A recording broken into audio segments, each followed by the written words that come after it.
So what I would call myself now is a teacher of meditation. Healer, yes, but meditation is healing. Healing is meditation, so it's the same thing, but a teacher of meditation. Now, I want to tell you why I'm so happy with saying this. My best friend in psychiatry in Australia was Ainslie Meares, who was a generation older than me, but an incredible psychiatrist, one of the really greats by any standard, wrote many wonderful books. I respected him very much, and he respected me. We had a very good relationship. In fact, his big book, the one that became very popular, was called Relief Without Drugs, which I managed to get published for him, and it became a world bestseller, and everything. I was involved in that, which is another story. Anyhow, what he did, he did regular psychiatry, he did psychotherapy, and he did hypnosis. He wrote many very important books and theories and papers on hypnosis. And in fact, he was one who got me started on writing. We're going to a conference once in Melbourne, and I couldn't believe that my journal, the Australian Journal of Psychiatry, had knocked back a paper of mine that I'd written, which had been widely acclaimed at one of their yearly conferences. And Ainslie said to me, he said, "John, don't write for your colleagues. They never want to know. Write for the public. They do." And that's what I did. Now, Ainslie gave up medicine. He gave up psychiatry. He also had a lot of money too, but he gave up. He had a very beautiful house. He came from a very wealthy family. He gave up medicine, gave up hypnosis. He did a lot of work with art, with people under hypnosis, particularly with art. Gave up psychiatry, gave up medicine, gave up hypnosis, gave up art therapy, gave up all of this to concentrate on meditation. And at the end of his life, he was teaching meditation for cancer.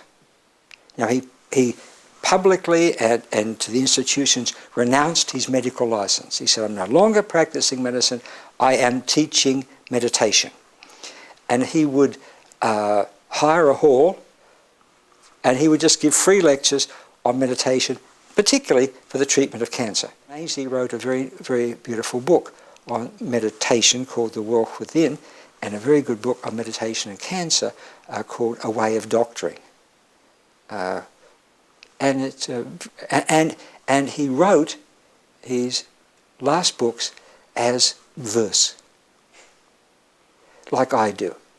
And he writes, one of the things, you might ask why I write like this, is because it gets deeper into your brain if I do, which is exactly the reason why I do it. It's not poetry, it's verse in that form.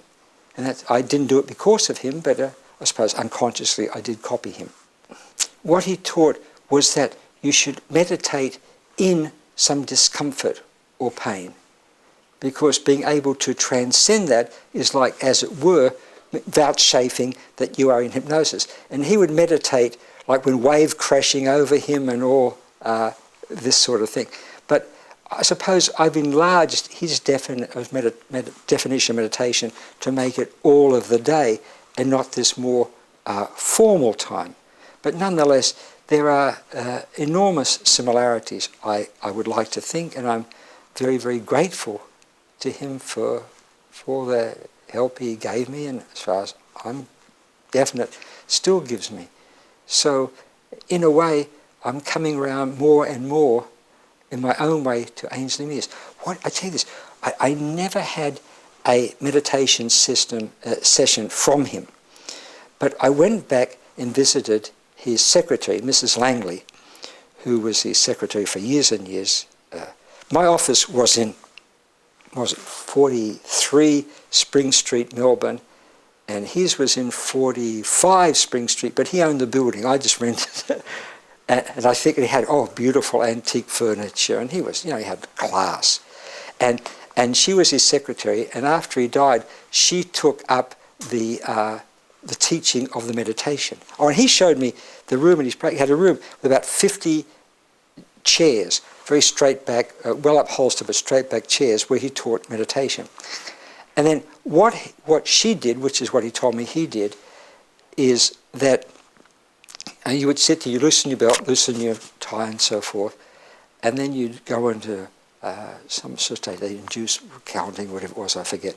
And then he would go around as she did, and he would sort of mumble nonsensical things like vowel sounds or mumbo jumbo into you, which he said was contacting the primitive brain, which is pretty much like this high affirmation, very high affirmation I found, which is just vowels.